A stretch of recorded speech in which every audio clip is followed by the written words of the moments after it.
ರಾಜ್ಯದ ಚಿತ್ತ ಏನಿದೆ ಈಗ ಹಾಸನದತ್ತ ನೆಟ್ಟಿದೆ. ಯಾಕಂದ್ರೆ ಹಾಸನದಲ್ಲಿ ಈಗಾಗಲೇ JDS ನ ಪಾರುಪತ್ಯ ಸದ್ಯಕ್ಕೆ ಅಂತ್ಯವಾದಂತಿದೆ. ಅದು ಪೆನ್ ಡ್ರೈವ್ ವಿಚಾರಣೆ ಇರ್ಬೋದು, H. ರೇವಣ್ಣರ ಅತ್ಯಾಚಾರ ಪ್ರಕರಣ ಇರ್ಬೋದು, ಹಾಗೆ ಮಹಿಳಾ ಅಪಹರಣ ಮಾಡಿದಂತ ಅವರ ಪತ್ನಿ ಭವಾನಿ ರೇವಣ್ಣ ಸೇರಿದಂತೆ ಸಲಿಂಗಕಾಮಿ ಸೂರಜ್ ರೇವಣ್ಣ ಇವರೆಲ್ಲರ ಮೇಲೆ ಗುರುತರ ಆರೋಪ ಇದೆ. ಜೈಲುವಾಸ ಅನುಭವಿಸಿ ಈಗ ಅವರು ಬೇಲ್ ಮೇಲೆ ಬಂದಿದ್ದಾರೆ. ಇದನ್ನ ಎನ್ಕ್ಯಾಶ್ ಮಾಡ್ಕೊಳ್ಳಕ್ಕೆ DK ಶಿವಕುಮಾರ್ ಪ್ಲಾನ್ ಮಾಡಿದಂತಿದೆ ಈ ಹಾಸನ ಸಮಾವೇಶ. ಈ ಹಾಸನ ಸಮಾವೇಶ ಏನಿದೆ ಅದು ಬರೀ JDSಗಷ್ಟೇ ಉರಿದಿಲ್ಲ, BJPಗೂ ಕೂಡ ಇದು ಒಂದು ಸೆಡ್ಡನ್ನು ಹೊಡೆದಿದೆ. NDA ಒಕ್ಕೂಟ ಅಂತ ಏನು ರಾಜ್ಯದಲ್ಲಿ JDS BJP ಎರಡು ಕೂಡ ಸೇರ್ಕೊಂಡು ರಾಜಕಾರಣವನ್ನು ಮಾಡ್ತಾ ಇದ್ದಾವೆ. ಆದರೆ ಅವುಗಳ ದ್ವೇಷ ಈಗ ಕಣ್ಣು ಏನಿದೆ ಹಾಸನದತ್ತ ನಡೆದಿದೆ. ಯಾಕೆ ಗೊತ್ತಾ?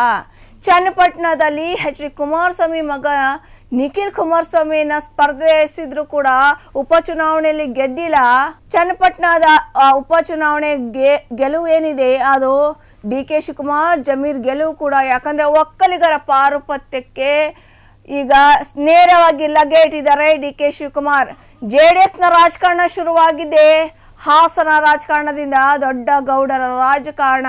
ದೊಡ್ಡ ಗೌಡರು ರಾಜ್ಯಸಭೆಗೇನೋ ಹೋದ್ರು, ಮೊಮ್ಮಗ ಪ್ರಜ್ವಲ್ ರೇವಣ್ಣಗೆ ಹಾಸನದ ಕ್ಷೇತ್ರವನ್ನ ಬಿಟ್ಕೊಟ್ರು, ಲೋಕಸಭಾ ಕ್ಷೇತ್ರ. ಆದ್ರೆ ಪ್ರಜ್ವಲ್ ರೇವಣ್ಣ ಮಾಡಿದ್ದು ಮಾತ್ರ ಪೆನ್ ಡ್ರೈವ್ ಪ್ರಕರಣ. ಹಾಗಾಗಿ ಇಷ್ಟೆಲ್ಲ ರಾಧಾ ಅಂತ ಇದೆ ಅದು ಈಗ ಎನ್ಕ್ಯಾಶ್ ಮಾಡ್ಕೊಳ್ಳಕ್ಕೆ DK ಶಿವಕುಮಾರ್ ಸೀದಾ ಅದಕ್ಕೆ ಲಗ್ಗೆ ಇಟ್ಟಿದ್ದಾರೆ. ಹಾಸನದಲ್ಲಿ ಸಮಾವೇಶವನ್ನ ಮಾಡ್ತಾ ಇದ್ದಾರೆ. ಅದು ಪಕ್ಷ ಸಂಘಟನೆ. ಯಾವುದಕ್ಕೆ? ಕಾಂಗ್ರೆಸ್ ಪಕ್ಷ ಸಂಘಟನೆ. ಹೇಳಿಕೆಯಲ್ಲಿ DK ಶಿವಕುಮಾರ್ DCM ಆಗಿರುವಂತಹ DK ಶಿವಕುಮಾರ್ ಒಕ್ಕಲಿಗ ಸಮುದಾಯದವರು. ಹಾಸನದಲ್ಲೂ ಕೂಡ ಒಕ್ಕಲಿಗರದೇ ಪಾರುಪತ್ಯ. ಹಾಸನದ ಅಡ್ಡ ರಾಜಕೀಯ ಅಡ್ಡ ಏನಿದೆ ಇಷ್ಟು ದಿನ H. ಡಿ ರೇವಣ್ಣ ತನ್ನ ಕಾರ್ಯಕ್ಷೇತ್ರವನ್ನಾಗಿ ಮಾಡಿಕೊಟ್ಟಿದ್ರು. ಯಾರೆಲ್ಲೇ ಬರಲಿ, ಯಾವುದೇ ಸರ್ಕಾರ ಬರಲಿ, ನಾನು ಹಾಸನವನ್ನು ಮಾತ್ರ ಬಿಟ್ಕೊಡಲ್ಲ ಅಂತಿದ್ರು. ಆದರೆ ಅವರೇ ಮಾಡಿರುವಂಥ, ಅವರ ಕುಟುಂಬ ಮಾಡಿರುವಂಥ ಎಡವಟ್ಟು, ಅವರ ಕುಟುಂಬ ಮಾಡಿರುವಂಥ ಆರೋಪ, ಅದೆಲ್ಲವೂ ಜೈಲುವಾಸ, ಅದೆಲ್ಲವೂ ಒಂದಿಷ್ಟು ಜನರಿಗೆ ಬೇಸರ ತಂದಿದೆ ಕಣ್ರಿ. ಹಾಗಾಗಿ ಈಗ DK ಶಿವಕುಮಾರ್ ಇದನ್ನೆಲ್ಲ ಎನ್ಕ್ಯಾಶ್ ಮಾಡ್ಕೊಳ್ಳೇಬೇಕು. ಈಗ ಮೈಸೂರು ಭಾಗ, ಹಳೆ ಮೈಸೂರು ಭಾಗ ಅಂದರೆ ಅದು ಒಕ್ಕಲಿಗರದು. ಅಲ್ಲಿ ಈಗಾಗಲೇ BJP ಒಂದೊಂದೇ ಕಮಲವನ್ನು ಹೊಡ್ತಾ ಹೋಗ್ತಾ ಇದೆ. ಹಾಸನವನ್ನ BJPಗೆ ಅಷ್ಟು ಸುಲಭವಾಗಿ ಬಿಟ್ಕೊಡಕ್ಕೆ ಕಾಂಗ್ರೆಸ್ ಮುಂದಾಗ್ತಿಲ್ಲ.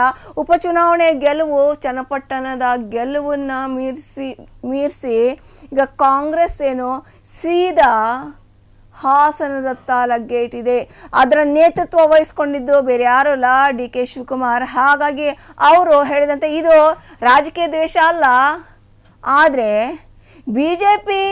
ಬಿಜೆಪಿಗೂ ಮತ್ತು H. ಡಿ ರೇವಣ್ಣಗೆ ನಾನು ಹಾಸನದಲ್ಲಿ ಸಮಾವೇಶ ಮಾಡಿದ್ರೆ, ನೇತೃತ್ವ ವಹಿಸಿದ್ರೆ H. ಡಿ ರೇವಣ್ಣಗೆ ಹಾಗಾದ್ರೆ ಯಾಕೆ ಇದು ಉರಿ ತರ್ತಾ ಇದೆ? ಯಾಕವರು ದೆಹಲಿಗೆ 2 ದಿನ ದೆಹಲಿಯಲ್ಲಿ ಕೂಡ ಸರ್ಕಸ್ ಮಾಡ್ತಾ ಇದ್ದಾರೆ H. ಡಿ ರೇವಣ್ಣ? ಯಾಕಂದ್ರೆ ಹಾಸನದ ಸಮಾವೇಶ ಏನಿದೆ ಅದು ದೆಹಲಿ ಮಟ್ಟಕ್ಕೂ ಕೂಡ ಬಿಸಿ ಮುಟ್ಟಿಸಿದೆ. ದೆಹಲಿ ಮಟ್ಟಕ್ಕೆ ಬಿಸಿ ಮುಟ್ಟಿಸಿದ್ದೆ ಅಂದಮೇಲೆ ಏನಾಗುತ್ತೆ ಅನ್ನೋದನ್ನ H. ಡಿ ರೇವಣ್ಣ ನೋಡಲೇಬೇಕು. ಪ್ರಮುಖವಾಗಿ ಹಾಸನದಲ್ಲಿ ಇನ್ ಕೇಸ್ ಏನಾದರೂ H. ಡಿ ರೇವಣ್ಣ ಇದ್ರೆ ಶೇಪ್ ಔಟ್ ಆಗತ್ತಲ್ವಾ? H. ಡಿ ಕುಮಾರಸ್ವಾಮಿಗೂ ಶೇಪ್ ಔಟೇ ಇದು. ಹಾಗಾಗಿ ಅವರು ಕಾದು ನೋಡುವ ತಂತ್ರಕ್ಕೆ ಒಳಗಾಗಿದ್ರು ಕೂಡ DK ಶಿವಕುಮಾರ್ ಇದೆಲ್ಲವನ್ನ ಎನ್ಕ್ಯಾಶ್ ಮಾಡ್ಕೊಂಡಿದ್ದಾರೆ. JDSನ ಮೌನ ಸೋಲು ಹಾಸನದಲ್ಲಿ. ಈಗ ಅವರದ್ದೇ ಆದಂಥ ಸಂಸದರು ಇದ್ದಾರೆ. ಹಾಗಾಗಿ ಹಾಸನವನ್ನ ಹೇಗಾದ್ರೂ ಮಾಡಿ ಇದೇ ಸಂದರ್ಭದಲ್ಲಿ ನಾನು ಎನ್ಕ್ಯಾಶ್ ಮಾಡಿಕೊಂಡು ಅಲ್ಲಿ ಕೈ ಲಗ್ಗೆ ಇಟ್ಟು ಹಾಸನ ವಶಪಡಿಸ್ಕೊಂಡ್ರೆ ಹಾಸನದ ಪಾರುಪತ್ಯ ಪೂರ ಒಕ್ಕಲಿಗರಿಗೆ ಆಗತ್ತೆ. ಅದು ಹಳೆ ಹಿಂದಿನಿಂದನೂ ಇದೆ. ಆದರೆ ಸೀದಾ ದೊಡ್ಡಗೌಡರ ಕುಟುಂಬದಿಂದ ಅದು DK ಶಿವಕುಮಾರ್ಗೆ ಹೋಗುತ್ತೆ. ಇದೆಲ್ಲ ಅದು ಪಕ್ಷ ಸಂಘಟನೆಗೆ ಅಂತ ಹೇಳ್ತಾ ಇದ್ದಾರೆ. ಪಕ್ಷ ಸಂಘಟನೆ ಅದು ಅನಿವಾರ್ಯವೂ ಕೂಡ. ಹಾಗಾಗಿ ಇದು ಗ್ರಾಮಾಂತರ, ಬೆಂಗಳೂರು ಗ್ರಾಮಾಂತರ ಕ್ಷೇತ್ರದ ಲೋಕಸಭಾ ಕ್ಷೇತ್ರದ ಸಹೋದರನ ಸೋಲಿನ ಸೇಡು ಚನ್ನಪಟ್ಟಣದಲ್ಲಿ ಈಗಾಗಲೇ ತೀರ್ಸ್ಕೊಂಡಾಗಿದೆ DK ಶಿವಕುಮಾರ್. ಈಗ ಹಾಸನಕ್ಕೆ ನೇರವಾಗಿ ಲಗ್ಗೆ ಇಟ್ಟಿದ್ದಾರೆ. ಒಟ್ಟಾರೆ ಸಮಾವೇಶ ಇವತ್ತು ನಡೆಯುತ್ತೆ, ಇಡೀ ಸಮಾವೇಶ ನಡೆಯುತ್ತೆ.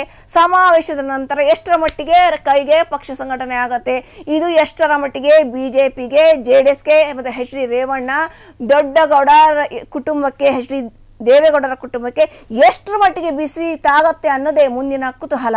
ನಾನು ಸಂಧ್ಯಾ ಸೊರಬ, ನೋಡ್ತಾ ಇರಿ ಫ್ರೀಡಂ ಟಿವಿ, ಇದು ಜನಸಾಮಾನ್ಯರ ಶಕ್ತಿ. ಕ್ಷಣ ಕ್ಷಣದ ಸುದ್ದಿಗಳಿಗಾಗಿ ಫ್ರೀಡಂ ಟಿವಿ ಸಬ್ಸ್ಕ್ರೈಬ್ ಮಾಡಿ, ಲೈಕ್ ಮಾಡಿ ಹಾಗೂ ಫಾಲೋ ಮಾಡಿ. ಹೊಸ ಸುದ್ದಿಗಳ ನೋಟಿಫಿಕೇಶನ್ಗಾಗಿ ಬೆಲ್ ಐಕಾನ್ ಮೇಲೆ ಕ್ಲಿಕ್ ಮಾಡಿ.